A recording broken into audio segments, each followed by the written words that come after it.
Salut gang, j'espère que vous allez bien. Aujourd'hui, je vous fais une petite capsule un petit peu plus explicative. Je vais toucher à des concepts un petit peu différents. Donc, on va parler d'obésité, mais de deux hormones en particulier qui sont le cortisol et l'insuline. Et comment ces deux hormones-là, en fait, peuvent jouer un grand rôle sur l'obésité, sur la prise de poids, d'accord? Ou même sur la perte de poids. On va parler de deux concepts, donc le stress pour le cortisol et l'insuline pour le côté plus alimentaire. D'accord? Donc aujourd'hui, on va parler de stress et du côté alimentaire pour l'obésité, mais ça va être plus détaillé de façon explicative pour que vous puissiez comprendre les concepts qui sont très simples en fait sur comment votre corps gère certains phénomènes vers l'obésité ou vers la perte de poids. Donc, on va commencer sans plus tarder avec le stress. D'accord?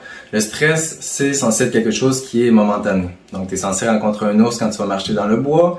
Et c'est censé te faire peur, censé te stresser. Donc, de là va s'activer ton système nerveux sympathique qui va envoyer de l'information à tes glandes hormonales qui vont produire des molécules chimiques comme l'insuline à partir du pancréas ou comme le cortisol à partir de ton cortex surrénalien au-dessus de tes glandes surrénales, juste dans le bas milieu du dos environ. D'accord? Pancréas étant plus au niveau du ventre. On a aussi la glande thyroïde, on va en parler moins aujourd'hui, qui joue aussi sur la prise ou la perte de poids. Donc, qu'est-ce qu'on vient de dire? Le stress est censé être momentané. Tu es censé activer ton système de lutte ou fuite. D'accord? Donc, ton système nerveux sympathique, c'est ton système de lutte ou fuite. Ton corps va distribuer les réserves qui sont disponibles pour pouvoir faire face à ça. Donc, il va libérer des nutriments, il va libérer du glucose et des hormones, etc. Le glucose, c'est lui qu'on veut regarder aujourd'hui. D'accord? Le glucose, quand il est libéré de façon spontanée, comme ça, pour faire face, il n'y a aucun problème. Ça va enclencher un processus normal. Si ça devient chronique, d'accord? Et là, on parle de stress chronique, là, on embarque là-dedans le stress au travail, les stress financiers. Ça, c'est les stress mentaux. Les stress que tu te trouves pas assez bon, je suis pas assez bon, je suis pas assez belle. Ça, c'est des stress aussi que tu te donnes toi-même. Mais on peut aller chercher des stress physiques aussi, comme le froid, comme l'entraînement, le sous-entraînement, etc. Ce sont des stress, juste l'entraînement, ce sont des stress physiques qui demandent une adaptation, qui demandent de faire sortir du cortisol, de l'adrénaline, de la noradrénaline, des sucres, etc. D'accord? Donc, le stress va faire libérer du sucre pour pouvoir répondre à quelque chose de systématique. Là, si ça devient chronique, c'est là que ça devient le problème parce que ton glucose dans le sang, si je tape à l'ordinateur et que c'est mon boss qui me stresse, je suis pas en état de fuite ou de lutte. Je reste là et le stress s'accumule tout simplement. Le glucose aussi, d'accord, le cortisol. Donc, ça devient un problème. Parce que là, tes cellules, ils n'utilisent pas ce sucre-là, donc cette énergie-là. Donc, ça s'accumule dans la cellule. Si ça s'accumule comme ça, qu'est-ce qui se passe éventuellement? Ben, c'est sûr que ton insuline, elle va stocker au niveau du foie un petit peu, des petites réserves, au niveau des muscles aussi. Après ça, ça va y aller de façon corporelle. Donc, tu vas commencer à accumuler du gras un petit peu partout. L'insuline peuvent plus faire le travail, d'accord? Donc, c'est pas qu'ils peuvent plus faire le travail, c'est que les cellules sont déjà pleines de sucre, donc l'insuline peut plus faire son travail dans un certain sens, d'accord? Et c'est ça le problème de façon chronique. Donc là, on voit un petit peu comment c'est un problème d'avoir du stress sur la journée, d'avoir du stress sur la semaine, d'avoir du stress sur l'année, d'avoir du stress sur 10 ans, d'accord? Ça amène des problèmes physiologiques. Ça peut amener au cancer, ça peut amener à plein de choses, mais là, je vous parle surtout aujourd'hui du cortisol, de la prise de poids, d'accord, ou la perte de poids, de par le cortisol, de par l'insuline, comment ça travaille ces molécules-là. Donc, de juste par le stress, tu peux devenir diabète, tu peux devenir obèse. Il n'y a pas juste ça aussi. Il y a la prise alimentaire, d'accord? C'est pour ça que on va devoir trouver des solutions. Exemple, des solutions qui seraient bien pour relaxer, ce serait le massage, le soleil, un mode de vie plus humain, moins délétère, moins aller faire le gros party avec le gros boom boom, tout le temps être en train de travailler, tout le temps être sur le stress des factures, tout le temps tout ça en même temps, avec le froid, avec l'entraînement, etc. À un moment donné, ça fait plus, physiologiquement parlant, ça fait plus. On n'est pas fait pour ça, on est fait pour avoir un équilibre entre bouger et se reposer, entre s'activer et être relax. Mentalement parlant aussi, c'est pas les mêmes hormones, donc il y en a une qui t'active, il y en a une qui te relaxe, il faut jouer entre les deux, d'accord? C'est ça qu'on appelle l'équilibre. Et nous, présentement, dans notre système de vie actuel, on est déséquilibré complètement, il y a plus de stress que de relaxation pour la plupart d'entre nous, d'accord? C'est pour ça que les gens sont chroniquement fatigués, c'est pour ça qu'il y a de la dépression, c'est pour ça que les gens sont ankylosés, et là, justement, on va s'en venir sur le côté un petit peu plus alimentaire, sur quoi qu'on peut aller jouer, d'accord? Sur le côté alimentaire, comment on peut jouer, ça va être sur l'insuline et non sur le cortisol, d'accord? Je vais juste revenir sur une petite parenthèse avant de fermer le sujet du stress. Si on donne à des patients des corticoïdes, ils vont prendre du poids, ils vont gonfler tout de suite, dû à ce que je viens de vous expliquer. Plus de cortisol est égal à plus de sucre, qui est égal de façon chronique à l'insulinorésistance, qui est égal au diabète, qui est égal aussi à l'obésité. De plus, si on leur donne des bloqueurs de cortisol, là, ils vont se faire... Ils vont maigrir, ils vont perdre du poids, grosse perte de poids, très rapide, quand on bloque le cortisol. D'accord? Donc le but, c'est pas de toute façon de jouer sur le symptôme, c'est de travailler sur le terrain. D'accord? Donc quand on va aller donner de l'insuline à des gens qui sont insulino-résistants, on empire le problème, on empire leur insulino-résistance. Parce qu'on a juste joué sur le symptôme et non sur le terrain. Donc, nous autres, ce qu'on va vouloir, c'est adapter la vie avec moins de stress pour diminuer les taux de cortisol, pour diminuer l'insuline. Tout simplement. D'accord? Ça, c'est jouer sur le terrain et non jouer sur le symptôme. On va pouvoir venir jouer maintenant, que cette parenthèse-là est fermée, on va venir jouer sur l'alimentation. Comment on peut changer de quoi dans notre alimentation pour que ça fasse du sens?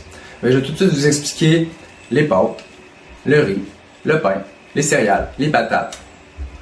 Ça, c'est juste du sucre. D'accord? Qu'est-ce qui fait augmenter l'insuline? C'est le sucre.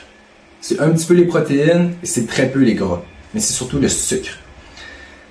Donc, si on sait que tout ce que je viens de vous énumérer comme aliments, ce sont des sucres complexes, des sucres à chaîne longue. C'est difficile pour digérer ça, là. C'est très complexe. Il faut des enzymes et beaucoup de temps. Malheureusement, ces produits-là sont tellement transformés qu'un coup qu'ils sont digérés et qu'ils sont rendus en glucose, donc à leur plus simple expression de sucre, là, il faut qu'on fasse quelque chose avec ça dans le système, il faut qu'on le place, fait que l'insuline est obligée d'embarquer parce qu'il n'y a plus de fibres qui diminuent le temps d'assimilation. Heureusement, si on mange des fruits qui contiennent beaucoup de fibres et beaucoup d'eau pour rester hydraté et des micronutriments et des enzymes et des microbes et des bactéries pour nous aider à digérer cet aliment-là, donc ça nous apporte beaucoup de bienfaits. C'est facile à digérer comparément à des sucres de chaîne très longues, très complexes, qui sont difficiles à digérer, qui nous apportent rien en micronutriments. C'est très pauvre en nutrition, sauf en macronutriments, donc des sucres. C'est pour ça qu'on va essayer d'éviter ça. En plus, ils contiennent plus de fibres, comme je viens juste de dire, donc ça augmente la vitesse d'assimilation, donc le glucose sanguin, donc l'insuline, pic de glycémie. Après que tu aies mangé ton spaghetti, là, peut te dire que ta glycémie est dans le tapis, puis que ton insuline fait tout ce qu'elle peut pour gérer ce sucre-là. Donc, si on diminue la quantité de ces aliments-là, le riz blanc, les pâtes, pain pas germé, donc du pain blanc, des patates blanches, ce genre des céréales transformées, à la place, ce qu'on veut, c'est aller un petit peu plus vers les fruits. D'accord? Pour les raisons que je viens juste de vous expliquer, ça contient plus de fibres, ça contient des micronutriments, ça va nous garder hydratés, ça a tous les processus actifs que notre corps a besoin pour faire ses fonctions physiologiques. Dans les fruits, il y a ça. Dans les céréales, dans les graines qu'on utilise, qui sont trop hybridées, comme le blé, qui sont trop transformées, c'est rendu du pain blanc, il n'y a plus ces choses-là nutritives, il n'y a plus rien à l'intérieur d'autre que du sucre qui ne goûte pas le sucre parce que c'est à chaîne longue, mais dès que digéré en sa plus simple expression qui est le glucose, devient très sucré.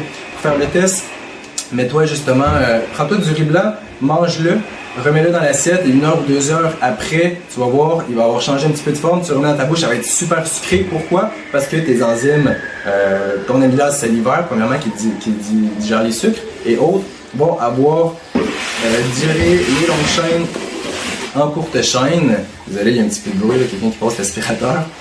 Et c'est ce qui va faire que ça va devenir très sucré et que ça va créer en fait le même processus que le sucre, de n'importe quel type de sucre, qui va augmenter ta glycémie sanguine et donc ton insuline. et donc ton insulino-résistance si tu manges constamment ça. Donc là, tu vois, si ton alimentation est délétère et si ton mode de vie est délétère, tu as trop de stress, tu manges trop de pain, trop de pâtes, etc., tout ça ensemble te donne le best combo pour être diabétique. Tout simplement. Si on travaille sur ces choses-là, c'est très simple. C'est même pas, exemple pour les fruits, c'est pas d'ajouter nécessairement, c'est de remplacer. Parce que sinon, exemple, tu as déjà ta dose de sucre, en plus tu essaies de rajouter des fruits, mais tu augmentes encore plus ta glycémie, donc ton insuline. Donc là, on n'est pas gagnant. Ce qu'on veut, c'est remplacer. Donc si tu remplaces ton stress par des bonnes émotions, puis la bouffe qui t'apporte rien du tout d'autre que des macros qui de toute façon vont t'apporter peut-être vers le diabète ou vers l'obésité, que tu manges des fruits à la place qui t'apportent tout ce dont tu as besoin, et avec les fibres, ça diminue la vitesse d'assimilation, d'absorption, et donc tout est parfait, et bien là, tu vas revenir à un corps qui est équilibré, tout simplement. D'accord? Les concepts sont très simples à suivre. J'espère qu'aujourd'hui, je t'ai éveiller un petit peu plus sur des concepts qui sont simples, parce que l'obésité, c'est facile à comprendre. Il y a les concepts hormonaux et il y a les concepts vraiment de l'alimentation. Donc, si on a un mode de vie qui est sain avec une alimentation qui est saine, on ne devrait plus voir d'obésité. Les processus physiologiques vont se faire d'eux-mêmes de façon parfaite et tu devrais avoir un corps qui est sain. D'accord? Alors, j'espère que ça vous aura apporté quelques lumières. Si jamais vous avez des questions, gênez-vous vraiment pas, ça va me faire plaisir d'y répondre. C'est une vidéo assez... juste pour dire qu'est-ce qu'il y a à dire, pour que tu comprennes un petit peu plus. Il y en a tellement d'autres à dire. Je veux juste pas trop m'éparpiller puis que ça dure une vidéo de 40 minutes. Alors, si vous avez d'autres questions, venez-moi la gang et on se refait une autre vidéo de ce type-là sur d'autres sujets physiologiques pour vous aider à en apprendre un petit peu plus. Alors, à très bientôt la gang. On se reparle.